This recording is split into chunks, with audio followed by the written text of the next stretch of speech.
Prions, inclinons-nous dans la prière. Éternel notre Dieu, nous sommes devant toi en ce jour de joie, ce jour de fête. Nous savons que tu es présent parmi nous, tu ne laisses pas tes enfants seuls ni orphelins. Nous te remercions pour ce jour heureux que tu as fait pour que tes enfants, André et Sandra, puissent s'unir par les liens du mariage devant toi et devant les hommes. Merci de cette bénédiction, merci de leur accorder cette grâce. Seigneur, pourvu qu'ils se rappellent que tu es le troisième lien de leur mariage, afin qu'ils ne puissent pas s'écarter et s'égarer. Merci pour chacun des membres des familles présents. Merci pour l'Église qui nous accueille et merci aussi pour nos visiteurs. Nous te remettons cet instant entre tes mains. Que ça soit un moment béni, un moment de joie. Merci pour ta grâce et tes bienfaits que tu déverses en nous chaque jour. Seigneur, veuille bien avoir sur ces enfants, sur ces époux, un bonheur éternel et qu'ils ne puissent jamais oublier que cette grâce que tu leur fais aujourd'hui, c'est pour jusqu'à ce que la mort les sépare et que ton nom seul soit glorifié. Au nom de Jésus, Amen. Nous allons nous lever. Je vais demander à l'Assemblée de... Je vais demander à notre frère Samy de nous projeter le premier chant de l'Assemblée. Et je vais demander à toute l'Assemblée de vous lever pour pouvoir chanter ces premiers chants.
Nous allons ouvrir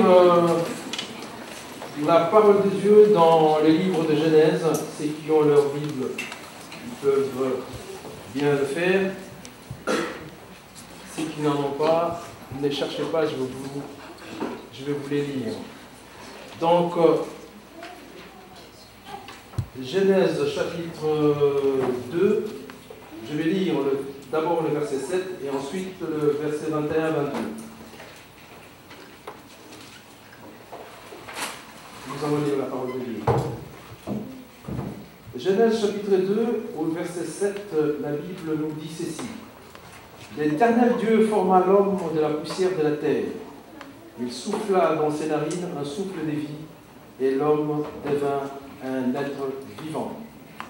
À la même chapitre, au verset 21 et 22, la Bible nous dit ceci. Alors l'Éternel Dieu fit tomber un profond sommeil sur l'homme qui s'endormit. Il prit une de ses côtes et referma la chair à sa place. L'Éternel Dieu forma une femme de la côte qu'il avait prise de l'homme et il l'amena vers l'homme. Je ne ferai pas aussi trop de commentaires là-dessus parce que vous savez très bien à la création, c'est ce qui s'était passé. Et quand Dieu a fait cela, c'était déjà la première chose que Dieu a voulu célébrer entre Adam et Ève comme nous le faisons aujourd'hui. Donc c'est la première institution ou ordonnance de Dieu de l'homme vis-à-vis de la femme. Nous allons encore avoir la joie et le plaisir de pouvoir chanter notre deuxième chant.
Je vais faire la première lecture qui est tirée de la lettre de Paul aux Corinthiens, au chapitre 13, du verset 4 au verset 8 et le verset 13. Le thème qui est annoncé ici, c'est un thème capital pour aujourd'hui. Ça concerne l'amour. L'amour est patient. Il est plein de bonté. L'amour n'est point envieux. L'amour ne se vante point. Il ne s'enfle point d'orgueil. Il ne fait rien de malhonnête. Il ne cherche point son intérêt. Il ne s'irrite point. Il ne soupçonne point le mal. Il ne se réjouit point de l'injustice, mais il se réjouit de la vérité. Il excuse tout. Il croit tout. Il espère tout. Il supporte tout. L'amour ne périt jamais. Les prophéties seront abolies. Les langues cesseront. La connaissance sera abolie. Maintenant, Donc, ces trois choses demeurent. La foi, l'espérance, l'amour. Mais la plus grande de ces choses, c'est l'amour. Ainsi parle le Seigneur. Je vous salue au nom du Seigneur, de notre Seigneur Jésus-Christ. Je vais encore lire dans le livre de Genèse, dans son 2e chapitre. Mais cette fois-ci, je vais lire du 18e verset au 21e verset, puis je lirai le verset 24. Il est écrit: L'Éternel Dieu dit, il n'est pas bon que l'homme soit seul. Je lui ferai une aide semblable à lui. L'Éternel Dieu forma de la terre tous les animaux des champs et tous les oiseaux du ciel. Et il les fit venir vers l'homme pour voir comment il les appellerait, et afin que tout être vivant porte le nom que lui donnerait l'homme. Et l'homme donna des noms à tout le bétail, aux oiseaux du ciel et à tous les animaux des champs. Mais pour l'homme, il ne trouva point d'aide semblable à lui. Alors, l'Éternel Dieu fit tomber un profond sommeil sur l'homme qui s'endormait. Il prit une de ses côtes et referma la chair à sa place. Le verset 24.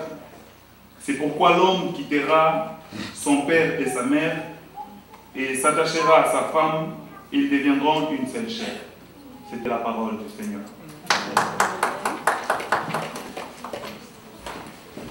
Demander à notre frère Hugues qui va nous apporter une exhortation